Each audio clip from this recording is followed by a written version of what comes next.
Devang Mehta is also joining us now. Devang, I'm sure you remember the IPO of Maruti. At that time, people have made massive money since then who stuck around as far as Maruti IPO is concerned. But now there'll be another passenger vehicle stock to track. Do you think, Hyundai IPO will also attract a lot of good quality investors, retail investors also likely make money?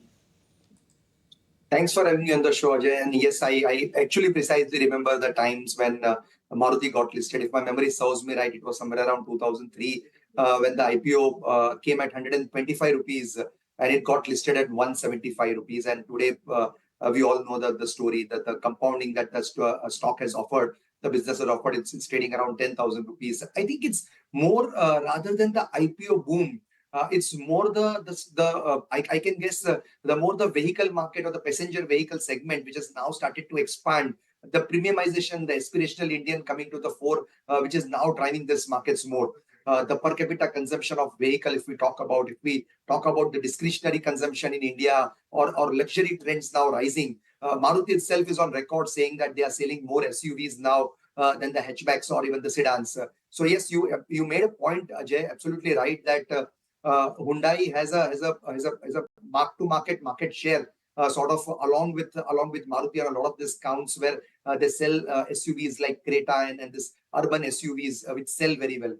Ideally, yes, it's a good time for this type of a company to come into the market. The market size is expanding. The size of the opportunity is huge. Probably, yes, market can digest a bit of more passenger vehicle companies. Maruti has been sort of losing market share to the Hyundais and the Kias and the Hondas of the world a bit. But still, it's a large company. So Mahindra and Mahindra also entering into the SUV segment with a lot of bang and being successful. I think yes, there's still a market which is to be penetrated. So there's this IPOs which are welcome, and I think retail investors along with HNIs, there will be good appetite if it comes during a good market scenario. Yeah, interesting. We'll definitely watch out for that IPO. But sticking with autos as a sector, motor insurance is something which is on the radar as well in terms of the cashless system which can come into play the way it was in the health insurance space as well. Let's take it across to my colleague Anurag, who'll join us to talk to us about that. And is that the reason the stocks like New India Assurance and GIC are higher? Would be interesting to track. But quickly, if I can toss to you, Kunal, on the insurance stocks, New India Assurance, GIC, LIC, the public sector insurers at that. Would you recommend a buy on any of the names? Not really. I think these stocks have run up. The stretch for these stocks is extreme. These stocks are divergent, to their long-term moving averages by a margin of 75 to 100%. So, for example, New India Assurance, the 200 DMA is at 150. The stock is trading at 265 approximately, which means a divergence of almost 70-75% with respect to its long-term moving average.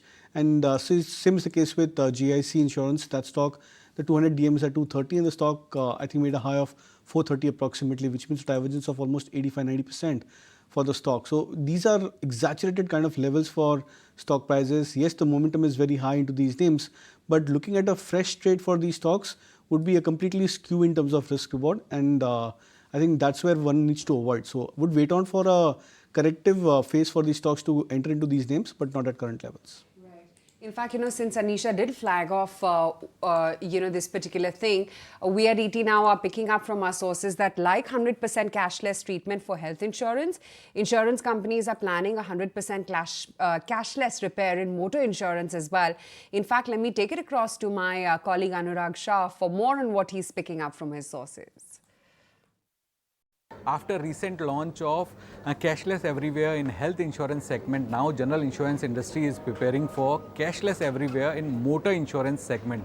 As per our sources, general insurance companies are planning to launch cashless everywhere in motor insurance segment also, because in recent time loss ratios in own damage segment has increased for general insurance company, and that is a cause of worry for the companies. So to reduce the loss ratios, companies are planning to come up with a cashless in motor insurance segment also. Their aim is to reach 100% cashless in motor insurance also. So presently there are insurance companies are having a tie-up with the garages of OEM companies for repairing of vehicles. But now as per the plan of insurance companies, there will be a standard repairing rates packages will be there, so which will be commonly shared by the all insurance companies, and through this insurance companies are aiming to reduce the overcharging, or we can say frauds or wrong claims in motor insurance segment. So that plan is in preparation, and insurance companies are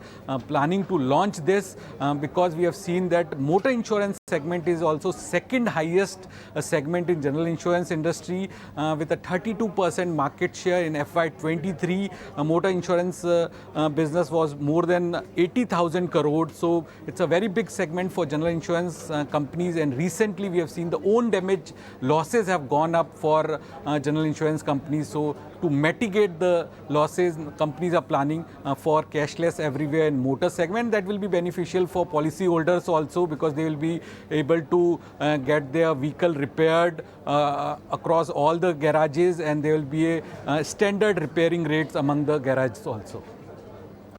Okay, thanks so much, Anurag, for putting that into perspective. But Devang, what's your view on Paytm right now? What should investors do? Would you recommend any sort of bottom fishing here? Honestly, never track this stock to be fair, and it will be difficult to give a view because we don't hold it for any clients and have never recommended or studied that business, to be fair. But in the meantime, let's listen in to my colleague Sumita as well, because she's been tracking this story very, very closely. And of course, the founders at Paytm held a town hall with the employees as well. What were the key takeaways? What are they talking about? Let's take it across to Sumita to get more on the story. Hi, Sumita. Amidst regulatory fire, Paytm's MD and founder Vijay Shekhar Sharma held a town hall recently. Also part of the town hall was senior leadership members. In fact, he addressed all the employees of Paytm and assuaged their concerns regarding the future of the company. Also about whether there will be any company did anything dubious. In fact, he also says that money within Paytm accounts of people is absolutely safe. And again, reiterating that appraisals will indeed happen this year for hardworking and productive employees. He also stated that Paytm will be extremely compliant going forward. Remember, this meeting happens after RBI restricted Paytm Payments Bank Limited from taking deposits or allowing top-ups after February 29th. RBI alleged consistent non-compliance issues as far as transactions are concerned. It also stated that there were several lapses at PPBL, including transactions beyond regulatory limits, which even raised some money laundering concerns as well, which the company has denied, and has even asked the app or the company to stop onboarding new customers with immediate effect. But Paytm has really dismissed these reports, and also the ED reports that ED's investigation is currently on. In an exchange filing, in fact, Vijay Shekhar Sharma stated that in the past, certain merchants and users on our platforms have been subject to inquiries, and on those occasions, we've always cooperated with authorities. And in fact, the company has dismissed that either the CEO or the company, they both are not under investigation by the country's anti-money laundering agency. And in fact, recently, Vijay Shekhar Sharma also tweeted that Paytm will keep working post February 29th as well, because that's the big question that's really looming on everybody's minds. Yes, it sure is. But what's not been gloomy has been what happened at the Grammys. It was an evening of glitz, glamour, and honoring the best talent in the music world. As the 66th annual Grammy Awards took place, and India clearly shined once again at the center stage. In fact, Indian musicians Shankar Mahadevan and Zakir Hussain's fusion band Shakti bagged the Grammys award for the Best Global Music Album. The award was for their latest album, This Moment. And the fusion band Shakti, featuring none other than John McLaughlin, Zakir Hussain, vocalist Shankar Mahadevan. You also have a lot more in terms of the violinist, as well as V. Selva Ganesh. In the acceptance speech, Shankar Mahadevan dedicated the award to India. Zakir Hussain also secured the Best Global Music Performance Grammy this year for his contribution to the album Pashto, along with Bella Fleck and Edgar Meyer, featuring Rakesh Chaurasia as well. Of course, he's the famous flute player from India. While Hussain bagged 3 Grammys in one night, Chaurasia also got 2 awards. So it was clearly India's moment to shine, and not just in music. We have seen it across the board, Aisha. Whether it was Veer Das at Emmys, whether it's the Alcobev industry, we have seen Indri and God knows which all Alcobevs gaining a lot of traction globally. So clearly, India making its mark across all sectors. Absolutely, no denying that. But in the meantime, what's also been holding out is the fact that our equity markets have also overtaken Hong Kong, right? We're the third largest by way of market cap. Yes, that's interesting too, but I don't know how long it's going to sustain, because if the kind of tumble that we are seeing in the markets right now, the moment we hit the record high level, we saw a bit of a return, and from there, today as well, it was going, now we're below the mark of 21,800 as well. But Devang, these slips or these, volatility that we are seeing in the market right now could give a lot of buying opportunities in select names as well, especially the stocks which are reacting very negatively to earnings. Has any such name cropped up on your radar? Yes, it's a very good question. See, ideally at this levels of the market where we have seen such a fast and furious rally, a bit of correction, a bit of consolidation here and there would be great for the health of the markets. So there has to be certain gravity to the proceedings, and stocks can't just go up and up. So that's where I think we are finding a lot of hard that this volatility has sort of come in. It would be unnerving for people. But ideally, what you made a point that whether it's sort of a buying opportunity, it is not everywhere and anywhere, because we have seen the market breadth expanding to crazy levels. Ideally, there are a lot of businesses which probably won't deliver this quarter, but the management commentary has been good. So just an example being IT sector seems to have sort of come out of the woods.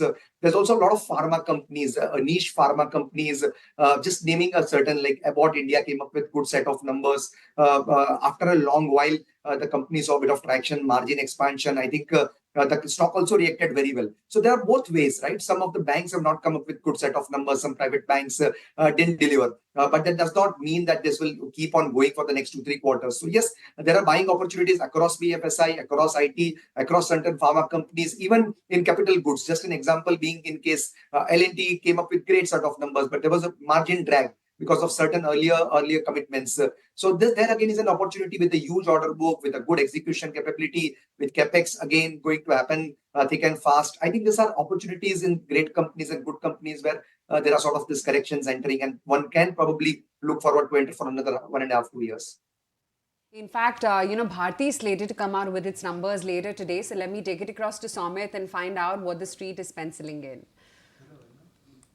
Well, as per street expectations, Bharti Airtel's numbers on a sequential basis are expected to report a muted set of growth. Revenues are expected to be higher by around 3% on a consolidated basis. EBITDA is expected to be higher by around 2%.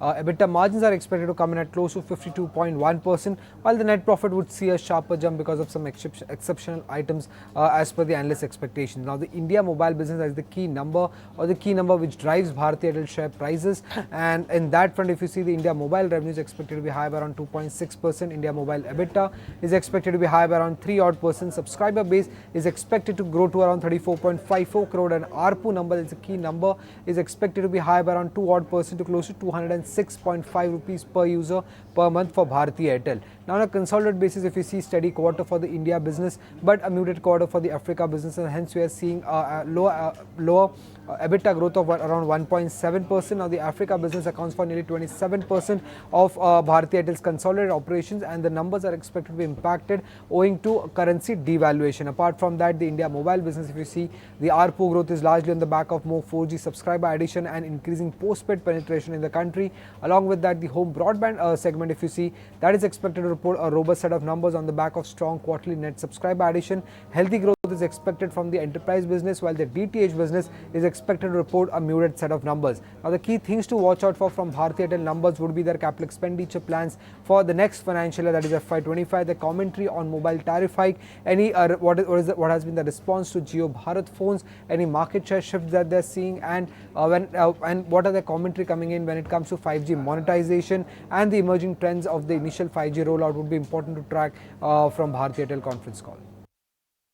Right, okay, that's the expectation coming in from Bharti, which by the way is going weak into its numbers. It's down a good 2.6% in fact as we speak right now.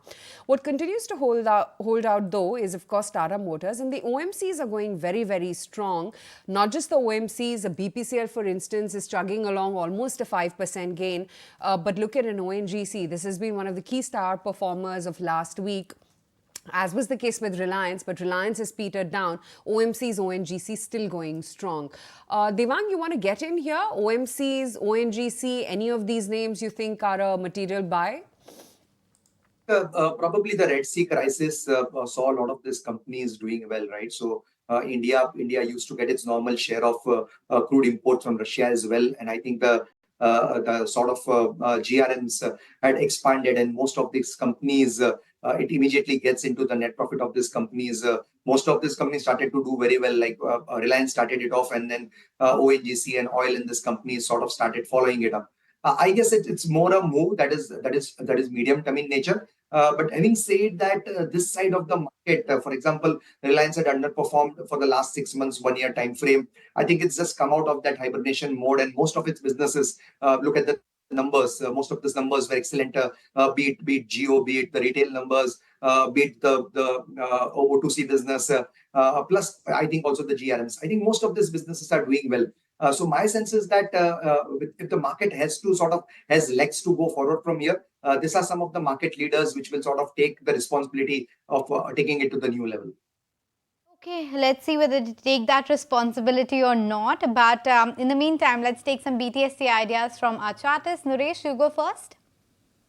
So first is the buy on Tata Steel, a fresh breakout here, 52-week high as well.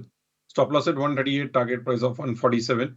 Second is a buy on Cipla, a new all-time high flag breakout, and the whole pharma pack as such is showing relative strength. So Cipla with a stop loss of 1425 and a target price of 1480. What about you, Kunal? What's the BTST or STBT trade you're spotting? So yeah, one BTST and one STBT trade. First one is a ban Bharat Forge. That stock is heading towards a swing breakout. It's a very minor range breakout, almost a 40 to 50 point breakout for Bharat Forge, about 1270 levels. Would suggest a buy with a target of 1320, stop loss at 1240. And Trent is the other stock which I've been bearish on over the last 1 week. Looks like that the stock is about to make a fresh setup over the last 300 to 400 points. And I think the earnings are tomorrow, so I don't know if that is some indication as to what the street is expecting, or what should one look at as far as numbers is concerned. But you know what, you don't track Paytm, you said, Devang, but what about Jio Financial Services? I think yes, it's into the right kind of the business, and probably financialization is one theme that we've been riding high on. It might have phases of sort of small hibernations in between, but the model that Geo Financial is trying to get into, probably even the EMC that will come into picture, and the other line of businesses, all these businesses together, probably India is still underpenetrated, and I think it's going to take the advantage of economies of scale, the reach that this company has. It's extremely, I think, a right moment at the right time for this company to go into this type of businesses. So ideally, yes, I have not looked at the model in detail, but seems like, yes, it's sort of making the right noises as such, and will be in favor for some time to come. Point taken. So that's as far as Jio Financial Services is concerned. Separately for the market, it's not the best close that we would have imagined when we started off the day, because we were comfortably around 21,900. We were cruising along very, very nicely. But then there was this sudden tumble that we had seen. But Naresh, coming on the charts of Tata Motors, even Coal India for that matter, a couple of these names, what would your recommendation be? So the recommendation is to keep a trailing stop loss and ride. At these prices, the risk reward is a little tough. Tata Motors post numbers is now back to the stock has hit a new all-time high. It's gone up from last breakout was at 650. Now we're at almost 920, 950. So trailing stop loss below 880, and the stock still looks good. Coal India, on the other hand, could be a time where one should be looking to book profits. The stock has gone up one way in the last 4-5 months from 240 to almost 440 now. So time to take profits in Coal India and ride on Tata Motors.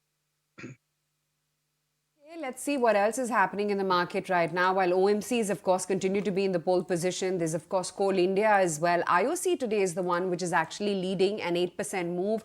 Coal India, 6.5% higher. SAIL up 6%. There's MCX as well, which has made a dash of about almost 6%. And Tata Motors, of course, has been a solid earnings reaction. That as well continues very, very strong. Incidentally, M&M as well, due to reports its numbers, that's also going very strong. On the other hand, Maruti is not quite. Now, of course, it's not an apple-to-apple comparison, just picking up ad hoc names from within the auto basket. Banks continue to be the weak link. HDFC Bank has done nothing today. In fact, it's just about flattening out right now. The Nifty Bank as well has drifted lower. But today, the index has fallen a lot more than the Nifty Bank. Naresh, what next now for the Nifty Bank? So we are stuck in a range on the Nifty Bank, say 45,000 roughly and 47,000 on the upside. Till the time we are in this range, no major breakout. And also the 1480. Then you have ICICI Bank stuck at 1,000 to 1,050. That's almost 50% of the index. And then you go further, you have the same case with a Kotak Bank, which is stuck at around 1,800 plus minus 30 points. You have SBI stuck at 600 to 650. So we are stuck in a range for majority of the weights on the Bank Nifty. So unless we see leadership of at least one of these names, then we can see a breakout. Same way, a major breakdown in any of these names could see a breakdown. But we are not very close to either of them. So for now, expecting sideways move in a band of say 1,500 points roughly for the Bank Nifty. Okay, point taken. But since we're on the subject of bank, Devang, what's your view on the public sector banks at this point of time? I mean, a UCO Bank is up 15%. They're talking about how their asset quality is likely to improve. At least that is what the takeaway from the earnings call was. Punjab Sindh Bank is higher. Central Bank, Bank of Maharashtra. A lot of these regional small PSU banks are perking up. Should one get tempted by this rally in these smaller PSU names or stay away? See, ideally, I think banks are going through the best times. PSU banks, particularly, the question is on PSU banks. And I think this is a confluence of factors. Very clearly, most of these companies have now improved balance sheet, right? They have a robust balance sheet to not only lend, but I think there is nothing in the pipeline that can immediately come and disturb. Add to it the fiscal deficit number that the government talked about and the lower borrowing figure that they talked about in the interim budget. That also has spooked this side of the PSU banks, where I think most of their gains on the bond side can come on the treasury side. Because we saw the bond yields collapsing on that day, and probably that's a sign towards lower inflation and lower rates over a period, which this banks would be big beneficiary of, not only in the treasury portfolios but overall as well. So I think yes, it's a good time. One need to be just cautious that you can't get into everything that is doing well. But yes, if you are holding this businesses, I think these are the best times you've seen in the last 10-15 years for PSU Bank. Just keep on holding, and probably at the first point of a collapse, or rather whenever the numbers or the fundamental quality deteriorates, and if you see NPS coming in the near future, for example, a failed monsoon or something like that, that's the first sign one should probably be deterred with. Right now, I think things are good for this PSU banks, and they've come out of a multi-year bear run. So I think yes, for the next 6 months, 1 year, it looks good for this sector. Right. Okay, let's begin winding up for the day. Devang, good to have you on the show.